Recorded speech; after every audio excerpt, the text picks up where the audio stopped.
अस्सलाम वालेकुम। नाज़रीन ग्रामी, इस बात से कोई इनकार नहीं कर सकता कि यह दुनिया पुरअसरारियत से भरी पड़ी है और ऐसी मखलूकात भी इस दुनिया में मौजूद हैं जो आपने कभी देखी नहीं होंगी, लेकिन अपने होने का एहसास दिलाने के लिए वक्तन फवक्तन ये कुछ न कुछ करती रहती हैं, जैसे कि भूत प्रीत, जिन्नात और चुड़ैलें वगैरह। इसी तरह पुरआसेब मकामात दुनिया भर में पाए जाते हैं जो नौ इंसानी के लिए डर, खौफ और वहशत की अलामत है।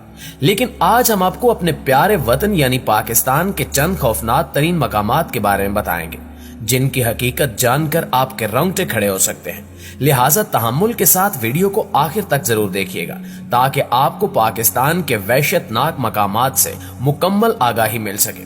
तो आइए खौफ की इस वादी में कदम धरने की जसारत करते हैं। मुअज़्ज़िज़ दोस्तों, सबसे पहले चलते हैं पाकिस्तान के दारुल हुकूमत यानी इस्लामाबाद में। इस्लामाबाद में दरियाफ्त होने वाली एक कदीम गार जो कि शाह अल-दित्ता के नाम से मंसूब है, इसे पाकिस्तान के पुरआसेब मकामात में से एक माना जाता है। कहा जाता है कि इसकी तारीख 700 साल पुरानी है।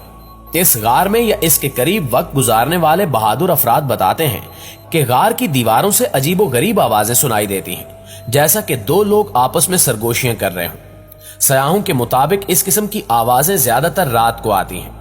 ये इस्लामाबाद के सेक्टर D12 में वाक़े है। चुनांचे वफाकी दारुल हुकूमत के लोग अक्सर औकात यहाँ आते रहते हैं, लेकिन रात के पहर यहाँ अकेले जाने से कतराते हैं। क्या आप में से कोई शख्स यहाँ का विजिट कर चुका है? कमेंट सेक्शन में हमें भी जरूर बताइएगा। नाज़रीन, इस तरह लाहौर के करीबी शहर शेखुपुरा के जनूब में वाक़े किला शेखुपुरा भी पाकिस्तान के पुरअसरार मकामात में शुमार होता है। ये किला मुगल शहनशाह जहांगीर के दौर में तामीर हुआ। बाद में सिख हुक्मरान और बरतानवी दौरे हुकूमत में भी यहाँ रिहाइश रही। एक वक्त था कि इस किले में मलका और शहजादियां रहा करती थी। अब ये किला टूट फूट का शिकार है और निहायत अबतर हालत में है, लेकिन कोई इसकी तामीरें नौ करने को तैयार नहीं और इसे दुरुस्त करवाने की हिम्मत भी नहीं रखता, क्योंकि लोगों का ख्याल है कि किले में अब भी उन मलकाओं और शहजादियों की रूहें आती रहती हैं।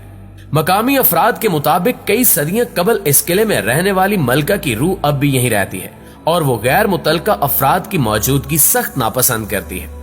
गुज़श्ता साल इस किले से एक पुरअसरार लाश भी मिली थी। यही वजह है कि लोग इस किले के अंदर जाने से घबराते हैं। प्यारे दोस्तों, हमारे मुल्क में मुतअद्दिद ऐसे मकामात मौजूद हैं जिनसे खुद हमारे मुल्क पाकिस्तान की आवाम भी मुकम्मल तौर पर वाकिफ नहीं, जबकि ये मकामात अपने अंदर कई असरार और रमूज समोए हुए हैं। इन्हीं मकामात में से एक मकाम गोंडरानी भी है, जिसे शहर रोगान के नाम से जाना जाता है। इस शहर की खासियत यह है कि यहाँ मौजूद पहाड़ों में सैकड़ों गार बने हुए हैं, लेकिन इन गारों की तामीर के हवाले से तारीख बिल्कुल खामोश है। गोंडरानी सूबा बलोचिस्तान में कराची से 175 किलोमीटर के फासले पर जिला लसबेला में वाक़ है। ये शहर कदीम कस्बा बेला के शुमाल में 20 किलोमीटर फासले पर मौजूद है। मुअर्रिखीन का ख्याल है कि इन पहाड़ों में मौजूद गार बुद्ध मत के पैरोकारों ने तामीर किए और वो यहाँ रिहाइश पजीर थे। इन गारों में छोटे छोटे कमरे भी बने हुए हैं जो मुख्तलिफ रास्तों से मुंसलिक हैं। बरतानवी दौर में यहाँ 1500 गार मौजूद थे, लेकिन मुनासिब देखभाल न होने की वजह से अनगिनत गार मुनहदिम हो चुके हैं और अब सिर्फ 500 गार बाकी हैं। बलोचिस्तान में वाक़े इस शहर रोगान के बारे में मशहूर है कि यहाँ जिन या बदरूहें मौजूद हैं। ये जिन इस इलाके की पहाड़ियों, गारों और नदियों पर रहते हैं और यहाँ आने वाले लोगों पर हमला करते रहते हैं। अगर आपको याद हो तो साल 2014 में यहाँ से गुजरने वाले गैर मुल्की सयाहों पर शरीर मखलूक ने हमला किया था, जिसके बाद इलाके में खौफ व हिरास फैल गया था। नाज़रीन ग्रामी, अब आपको बताते हैं कराची के एक पुरअसरार मकाम के बारे में। कहा जाता है कि यहाँ भी जिन्नात का डेरा है। ये मकाम मोहाटा पैलेस के नाम से जाना जाता है। शहर कायद में सयाहों की तफरीह के मरकज क्लिफ्टन में बना खूबसूरत महल मोहाटा पैलेस एक तारीखी हैसियत का हामिल है। ये खूबसूरत महल सन 1927 में हिंदुस्तान के मशहूर मारवाड़ी ताजिर राय बहादुर शिवरतन मोहाटा ने तामीर कराया। इस महल की खूबसूरत नक्श साजी उस वक्त के मशहूर मुसलमान